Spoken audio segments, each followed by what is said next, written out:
आज आप सुने छठ व्रत कथा।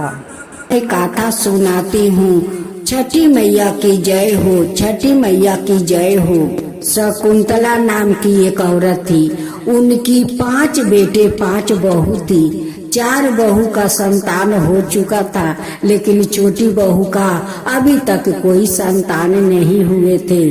छोटी बहू बहुत पूजा पाठ करती थी, फिर भी भगवान उन पर नहीं ताकते। चारों जेठानी का वो लोग कोई पूजा पाठ नहीं करते। चारों जेठानी छोटी देवरानी से कहने लगी कि कार एक देवरानी, अभी तक तेरा कोई संतान नहीं हुआ। तेरा 2 साल तो शादी का हो चुका है, लेकिन अभी तक तो माँ नहीं बनी। क्या तू बाझिन रह जाएगी? छोटी देवरानी उत्तर देती है, कहती है कि जेठानी, मैं तो भगवान नहीं हूँ कि अपना हाथ से गाड़ कर मैं अपना पेट में डाल दूं। मैं तो भगवान नहीं हूँ कि मैं बाज हूँ या मेरा बच्चा होगा या नहीं होगा। मैं कैसे आपको बता सकती हूँ। चैत महीना का दिन था। गांव वालों सारे स्त्रियां छठ पूजा करती थी। उनकी सासू माँ आकर कहती है कि देखो बहुओं, सब गांव वाला स्त्रियों छठ पूजा करती है, तुम लोग भी छठ पूजा कर लो। चारों बड़ी बहू कहती है कि मैं तो उपास नहीं रह सकती हूँ। अब मैं किस लिए उपास करूँ, किस लिए पूजा करूँ? भगवान तो मेरे पहले ही से हम चारों का 2 संतान तो दे चुके हैं।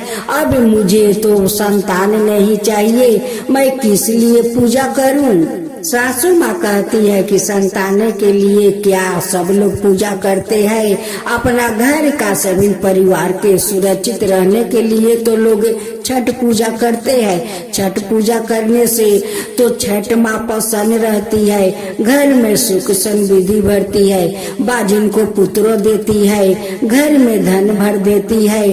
छोटी बहू कहती है कि सासू माँ, मैं छठ पूजा करूँगी, जरूर करूँगी। सासू माँ कहती है कि ठीक है छोटी बहू, तुम करो। अगर माँ छठी का कृपा होगा तो तुम जरूर माँ बनोगी। चारों बड़ी बहू तुम्हारा काम में साथ देगी, साफ सफाइया में साथ देगी, पूजा में हाथ बटाएगी, ये जरूर काम करेगी। छोटी बहू अकेले अकेले घर का सारा सर सफाइया धुआ पखला करने लगी, लेकिन चारों जेठानी उनकी साथ कोई काम नहीं किया। पूजा में सर सफाइया कुछ भी नहीं किया। चारों जेठानी कहती है कि मैं देखती हूँ इतना जो तुम सर सफाइया करती हो, इतना नियम करती हो, देखती हूँ कि छठ माता तुम्हें कैसे संतान दे देती है। छठ पूजा करने से किसी को संतान नहीं हो जाता है। नहा के खाए का दिन देवरानी अकेली अकेली सारा काम करती है, और वो लोग टांग पर टांग चढ़ा कर बैठी हुई थी, लेकिन उनकी साथ कोई हाथ नहीं बटा रही थी। देवरानी छठ माता से कहती है, हे छठ परमेश्वरी, मैं आपको श्रद्धा भक्ति से पूजा करती हूँ, आप इतना शक्ति दीजिए कि मैं आपका श्रद्धा पूर्वक मैं व्रत कर सकूं। सासू माँ देखती है कि चारों जेठानियाँ तो उनकी साथ नहीं देती है। सासू माँ आकर कहने लगी कि चलो हम दोनों मिलकर पकवान ठेकुआ बना लेते हैं। सास बहू बनाती है, दौरा सजाती है, सास बहू मिलकर घाट पर जाती है। जब पूजा समाप्त हो गया तो सब लोग घर लौट कर आए और रात को सो गए। सपने में छठ माता आती है और छोटी देवरानी को दर्शन देती है। कहती है कि बेटी तू चिंता मत कर, तेरा गोद जरूर भरेगा, तेरा चारों जेठानी का मुंह में जरूर काली लगेगा। वो लोग कहती है कि छठ पूजा करने से देखती हूँ कि कैसे उनकी संतान हो जाता है। छठ माँ उनकी कैसे संतान देती है। तेरा संतान होगा बेटी, तू श्रद्धा भक्ति से मेरा पूजा करती है, मैं तुझ पर प्रसन्न हूँ, तेरा संतान होगा। छोटी देवरानी सपने में खुश हो जाती है, हाथ जोड़कर माँ से विनती करती है कि माँ आप मेरा बाजिन को नाम छुड़ा दीजिए। देखिए मेरे चारों जेठानी मुझे बाजिन कहकर बुलाती है, मुझे टिटकारी मारती है, बहुत कुछ सुना देती है। छठ माता सपने में उन्हें पुत्र सौभाग्य होने का आशीर्वाद देकर अंतर ध्यान हो जाती है। छोटी बहू फिर सुबह उठती है या सास बहू घाट पर जाती है, वहाँ पूजा करती है, पूजा पाठ करके घर लौट कर आती है, सभी को पर प्रसादी बांटती है। छोटी बहू उस सपना के याद करती है और मुस्का कर हंसती है, कहती है कि माँ तो मुझे संतान होने का सौभाग्य को आशीर्वाद देकर तो गई है, मेरा संतान होगा और चारों जेठानी का मुंह में काली तो जरूर लगेगा। छठ माता का कृपा से कई दिन के बाद छोटी देवरानी माँ बन जाती है। जब पूरा 9 महीना पूरा हो जाता है तो खूब सुंदर एक पुत्रा को जन्म देती है।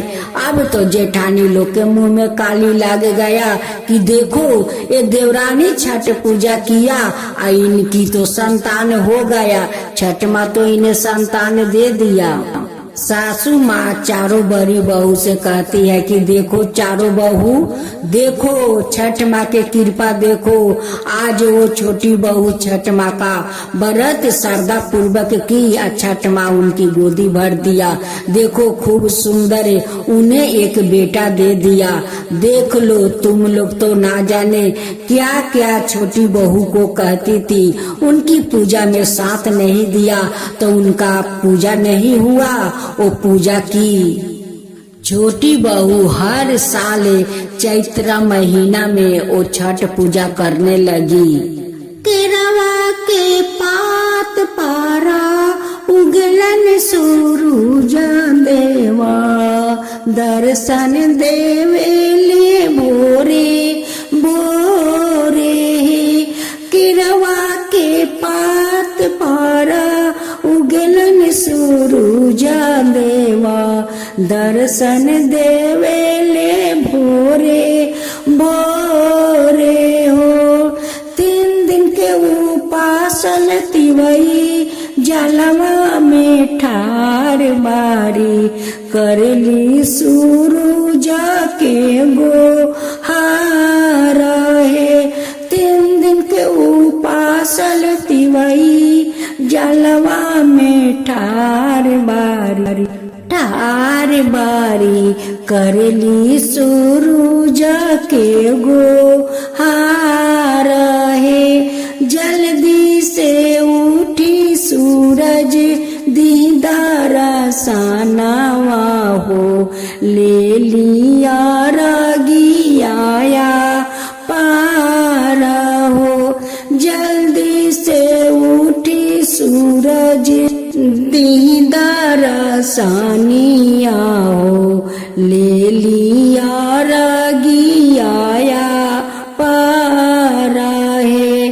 3 दिन के भूखल तिवई जलवा में ठार बारी, करली सूरज के गो हार है।